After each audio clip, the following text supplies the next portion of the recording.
Good morning students. अज तुहानूं इस video में मैं जो भी काम करवाने जा रहा तुसीं सारा चंगी तरह पहला वीडियो सुनना है, ठीक है। फिर सारा काम तुसीं पहला रफ कॉपी से लर्न करके लिखना है, तो फिर इन्हें फिर कॉपी से नोट करना है। तो नाल ही तुहानूं मैं पीडीएफ के कोई क्वेश्चन भेजे हुए हैं, ठीक है, वो भी तुसीं अपनी फिर कॉपी से लिखने हैं। तो इस दे नाल ही तुहानूं कुछ अनसॉल्वड जिहड़े क्वेश्चन आ वो भी मिलणगे, वो सारे बच्चे ने जरूर सॉल्व करने हैं। सो स्टार्ट करते हैं स्टूडेंट्स। क्लास 8 मैथ्स एक्सरसाइज 5.2 असीं शुरू करन जा रहे हैं अज। सो चैप्टर तुहाडा जी है उसका नेम है डाटा हैंडलिंग, ठीक है। सो अज असीं दे जिहड़े क्वेश्चन वो करांगे एक्सरसाइज दे 5.2 दे। सो पहला क्वेश्चन देखो बच्चों की है, a survey was made to find the type of music that a certain group of young people like in a city, ठीक है। सो एक सर्वे किया गया वा, देखा गया भी किहड़े किहड़े जिहड़े पीपल आ किहड़ा म्यूजिक लाइक करते हैं, ठीक है। सो साडे कोल देखो एक सर्वे है, पाई चार्ट बनया हुआ, ठीक है। इन्होंने बोलते बच्चे पाई चार्ट, मतलब कि एक सर्कल बना देंगे आ, वो जिन्ने परसेंट कोई होए या जिन्नी भी वैल्यू होए वो हिसाब नाल उहदा जिहड़ा ये पोर्शन आ वो ड्रा कर दीदा है, ठीक है। तुहानूं दस्सांगा तुहानूं मैं लास्ट दे विच। सो देखो ये दस्सिआ है जिहड़ा लाइट म्यूजिक है ना वो 40% जिहड़े लोग पसंद करते हैं, सैमी क्लासिकल 20% लोग ये पसंद करते हैं, तो क्लासिक 10% जिहड़े लोग है पसंद करते हैं, तो फोक म्यूजिक 30% जिहड़े लोग वो पसंद करते हैं, ठीक है। थोड़ा क्वेश्चन की देखो, पहला क्वेश्चन देखते की आ। पहला क्वेश्चन बच्चों है, if 20 people liked classical music how many young people were served. कहता मान लो जिहड़ा एक क्लासिकल म्यूजिक है ना वो 20 पीपल लाइक करते हैं, 20 पीपल। दसो वे टोटल है जिहड़े सर्वे किया गया वा टोटल इस किन्ने पीपल ने, ठीक है, किन्ने लोग है। सो बड़ा सिंपल है, देखो तुहानूं दसदा मैं।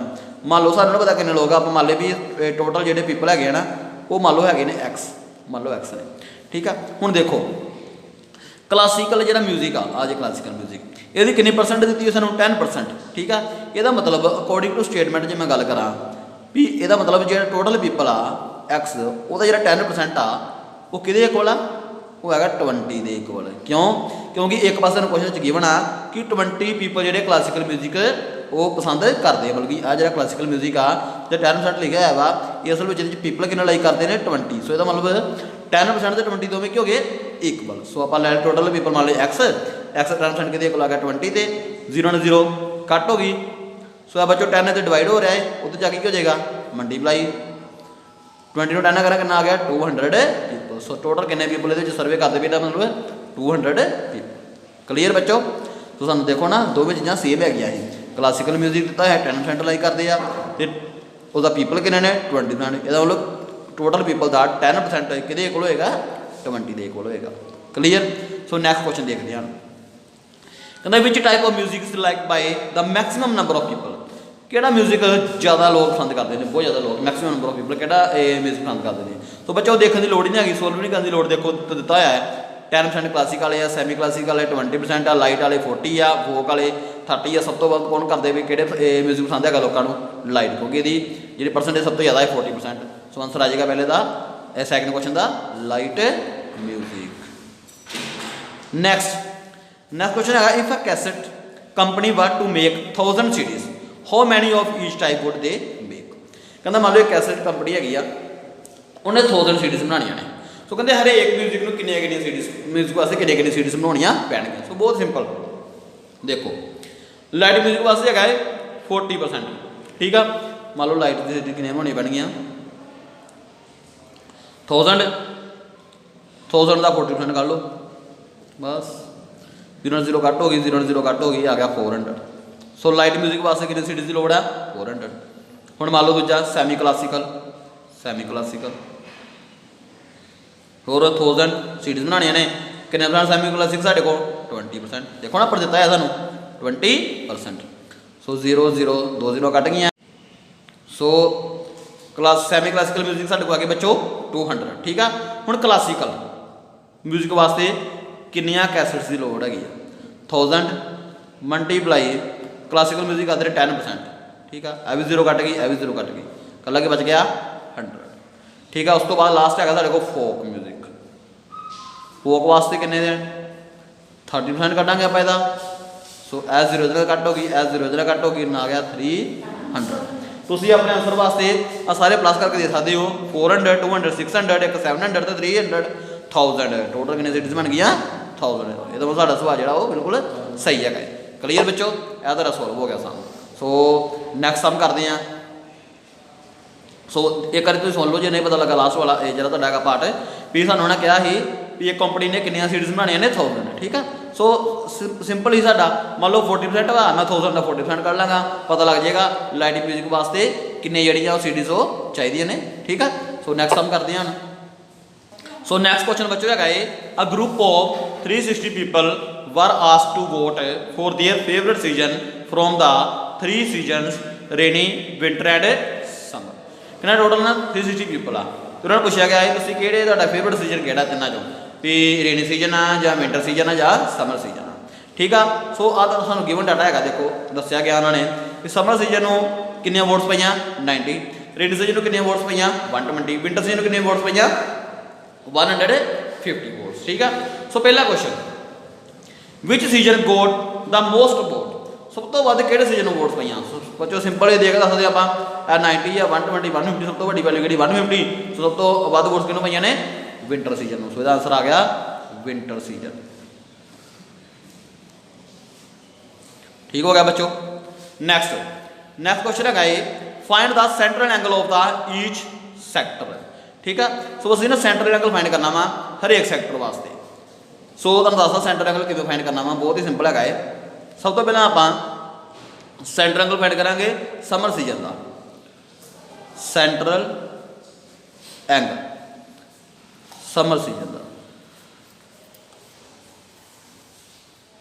ਠੀਕ ਆ।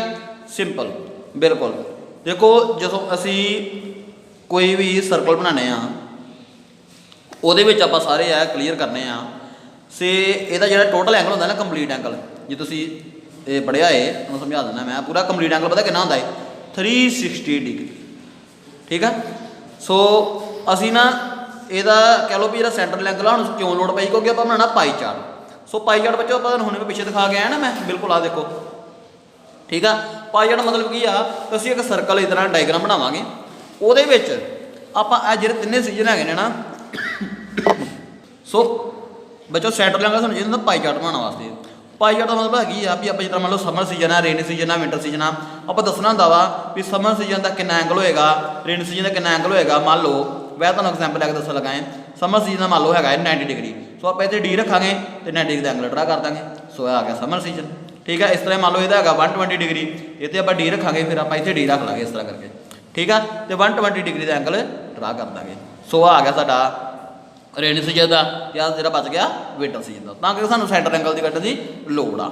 ਤੇ ਸੈਂਟਰ ਐਂਗਲ ਜਿਹੜਾ ਹੁੰਦਾ ਹੈ, ਜਿਹੜਾ ਟੋਟਲ ਐਂਗਲ ਹੁੰਦਾ ਨਾ, ਆ ਜਿਹੜਾ ਟੋਟਲ ਐਂਗਲ ਹੁੰਦਾ ਕੰਪਲੀਟ ਐਂਗਲ ਇਹ ਹੁੰਦਾ 360 ਡਿਗਰੀ ਦਾ। ਸੋ ਬੱਚੇ ਇਹਦਾ ਫਾਰਮੂਲਾ ਸਾਡੇ ਕੋਲ ਕੀ ਆਏਗਾ, ਥੱਲੇ ਆਪਾਂ ਰੱਖਾਂਗੇ ਪਹਿਲਾਂ ਟੋਟਲ ਨੰਬਰ ਆਫ ਜਿਹੜੇ ਸਾਡੇ ਕੋਲ ਪੀਪਲ ਹੈਗੇ, ਟੋਟਲ ਨੰਬਰ ਆਫ ਪੀਪਲ ਕਿੰਨੇ ਸੀ 360, ਨੀਚੇ ਆ ਜਾਏਗਾ 360, ਉੱਪਰ ਸਮਰ ਦੇ ਵਿੱਚ ਵੋਟਸ ਕਿੰਨੀਆਂ ਪਈਆਂ 90 ਵੋਟਸ ਪਈਆਂ 90, ਤੇ ਮਲਟੀਪਲਾਈ ਕਰ ਦਾਂਗੇ 360 ਡਿਗਰੀ ਨਾਲ ਕੰਪਲੀਟ ਐਂਗਲ ਦੇ ਨਾਲ, ਠੀਕ ਆ। ਥੱਲੇ ਟੋਟਲ ਪੀਪਲ ਆ ਗਏ, ਉੱਪਰ ਜਿਹੜੇ ਸਾਨੂੰ ਦਿੱਤੀ ਹੋਈ ਸੀ number of peoples who like summer season ਉਹ ਰੱਖਤੇ, ਤੇ ਮਲਟੀਪਲਾਈ ਕਿਹਦਾ ਕਰਨਾ 360 ਡਿਗਰੀ ਨਾਲ। ਤੁਹਾਨੂੰ ਦੱਸਦਾ ਕਿਉਂ ਕਰਨਾ ਹੈ, ਕਿਉਂਕਿ ਕੰਪਲੀਟ ਐਂਗਲ ਕਿਹਦੇ ਕੋਲ ਹੁੰਦਾ ਹੈ 360 ਡਿਗਰੀ ਦੇ। ਕਲੀਅਰ।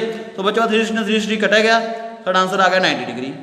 ਸੋ ਸੈਂਟਰਲ ਐਂਗਲ ਆ ਗਿਆ ਸਾਡਾ ਸਮਰ ਸੀਜ਼ਨ ਵਾਸਤੇ 90 ਡਿਗਰੀ। ਸੋ ਇਸ ਤਰ੍ਹਾਂ ਆਪਾਂ ਕੱਢਾਂਗੇ ਰੇਨੀ ਸੀਜ਼ਨ ਵਾਸਤੇ ਸੈਂਟਰਲ ਐਂਗਲ ਸਿੰਪਲ 360 ਟੋਟਲ, ਉੱਪਰ ਜਿੰਨੇ ਲੋਕ ਰੇਨੀ ਸੀਜ਼ਨ ਪਸੰਦ ਕਰਦੇ ਨੇ 120 ਮਲਟੀਪਲਾਈ 360 ਡਿਗਰੀ। ਸੋ ਇਹ ਕੱਟ ਹੋ ਗਿਆ, ਇੱਥੇ 1 ਡਿਗਰੀ ਆ ਗਿਆ ਨਾ, 120 ਨੂੰ 1 ਡਿਗਰੀ ਨਾਲ ਕੀਤਾ 120 ਡਿਗਰੀ। ਇਸ ਤਰ੍ਹਾਂ ਹੀ ਬੱਚੋ ਵਿੰਟਰ ਸੀਜ਼ਨ ਵਾਸਤੇ, ਵਿੰਟਰ ਸੀਜ਼ਨ ਵਾਸਤੇ ਵੀ ਨੀਚੇ 360, ਉੱਪਰ ਹੈਗਾ ਇਹਦਾ 150 ਮਲਟੀਪਲਾਈ 360 ਡਿਗਰੀ, ਇਹ ਕੱਟ ਹੋ ਗਿਆ, ਇਹਦੇ 1 ਡਿਗਰੀ ਆ ਗਿਆ, 150 ਨੂੰ 1 ਨਾਲ ਕੀਤਾ 150 ਡਿਗਰੀ। ਸੋ ਬੱਚੋ ਸਾਡੇ ਕੋਲ ਐਂਗਲ ਆ ਗਏ ਹੁਣ ਸਾਰਿਆਂ ਵਾਸਤੇ। ਹੁਣ ਅਸੀਂ ਇਹਦਾ ਬਣਾਉਣਾ ਪਾई चार्ट, थर्ड क्वेश्चन साडा यही है, ड्रा पाई चार्ट। ਹੁਣ ਤੁਹਾਨੂੰ ਦੱਸਿਆ तरह से ये इनके सेंट्रल एंगल्स आते हैं। सेंट्रल एंगल निकालने के बाद आपको बनाना होता है पाई चार्ट। तो पाई चार्ट बनाने के लिए देखिए, सबसे पहले आप बनाएंगे एक सर्कल, ये मैंने बना के रखा हुआ है सर्कल, ये सर्कल है, ये रहा। अब इस सर्कल पे मुझे समर सीजन, रेनी सीजन और विंटर सीजन, इन तीनों सीजन्स को दिखाना है। सबसे पहले सर्कल बनाने के बाद ये जो इसका सेंटर होता है, इससे आप एक लाइन ज्वाइन कर लें, यहां पे इस तरह से। अब मुझे दिखाना है समर। अब समर देखिए आप, समर के हिस्से में है 90 डिग्री, तो इस लाइन को मैं बेस लाइन मान के यहाँ पे 90 डिग्री का एंगल बनाता हूँ। और 90 डिग्री का एंगल बनाएंगे आप डी से। एंगल बनाने का तरीका देख लें जिस बच्चों को नहीं आता हो। ये जो लाइन होती है इसको इस लाइन के बिल्कुल एग्जैक्ट ऊपर रखा जाता है, और इस पॉइंट को बिल्कुल ये जो आपका ये उगता हुआ सूरज सा दिख रहा है ना, इसके यहाँ सेंटर में ये जो लाइन है इस पे रखा जाता है। तो बड़े ध्यान से रखना ऐसे। अब 90 का एंगल बनाना है आपको। डी के ऊपर ना दो तरह की काउंटिंग दिख रही है, एक नीचे एक ऊपर। ये 0 से स्टार्ट हो रही है, यहाँ पे ये 180 है। अब जब आपको इस लाइन के ऊपर एंगल बनाना है, यानी कि ये तो 0 से स्टार्ट होगा, तो आप वो लाइन को चूज करेंगे जहां पे 0 है, यानी कि अंदर वाली तरफ। तो अंदर की गिनती को आपको कंसिडर करना है। और देखिए 0, 10, 20, 40, 50, 60, 70, 80, 90, ये 90 आ गया। तो 90 के सामने यहां से आप डॉट लगा लेंगे। अब इस सेंटर से और इस डॉट के ऊपर बिल्कुल स्ट्रेट इस तरह से अपने स्केल को रखेंगे, और जो सर्कल के अंदर अंदर का हिस्सा है इसे ऐसे पूरा कर देंगे। तो ये जो सर्कल है ना, ये आपका इस डिवीजन में बट गया। ये जो पार्ट बना है ना, ये 90 डिग्री बना, ये आया समर के हिस्से में, तो इसके अंदर आप समर लिख देंगे। ये समर का हुआ। समर के बाद रेनी। रेनी सीजन जो है उसके हिस्से में है 120 डिग्री। अब 120 डिग्री आप बनाएंगे। ये जो लाइन है ना, थोड़ा सा अब आप इसको टेढ़ा कर लें क्योंकि आपको इसकी जरूरत पड़ेगी। अब इस लाइन पे रख के आप 120 का एंगल बनाएंगे। तो अपने डी को बड़े ध्यान से रखेंगे, इस पॉइंट को बिल्कुल इस सेंटर पे, और लाइन बिल्कुल लाइन के ऊपर आनी चाहिए। ऐसे रखा, ये लाइन रखा। अब एंगल तो यहां से शुरू होगा ना, 0 यहां होगा, तो 0 अंदर गिनती शुरू हो रही है ना, तो अंदर की काउंटिंग को आप कंसिडर करेंगे। तो 0, 10, 20, 30, 40, 50, 60, 70, 80, 90, 100, 110, 120। यहां 120 आया, तो यहां पे ऐसे डॉट लगा लेंगे। अब इस डॉट से और बिल्कुल इसके सेंटर से होते हुए अपनी स्केल को बिल्कुल स्ट्रेट रखेंगे ऐसे, और सर्कल के अंदर अंदर की तरफ ये लाइन खींच के इसे डिवाइड कर देंगे। तो ये जो पोर्शन हुआ ना, ये 120 डिग्री का सेक्टर बना। ये सेक्टर बन जाता है जब दो रेडियस ऐसे टच होते हैं। तो ये जो पार्ट है ये 120 डिग्री है, और ये आपका रेनी सीजन है। अब बचा तीसरा, विंटर। विंटर के हिस्से में है 150 डिग्री। अब लास्ट तीसरा है ना, और ये आपका तीसरा ही पोर्शन है, तो इसे आपको बनाने की जरूरत नहीं है, ये ऑटोमेटिक 150 डिग्री ही आया होगा। नहीं तो आप चेक कर लें। देखिए इस पोर्शन को देखना है ना कि कितने डिग्री का एंगल है, तो इस लाइन के ऊपर इसे रखेंगे, अपने डी को बिल्कुल ध्यान से ऐसे। ये 0 अंदर है, तो अंदर की काउंटिंग पे देखेंगे।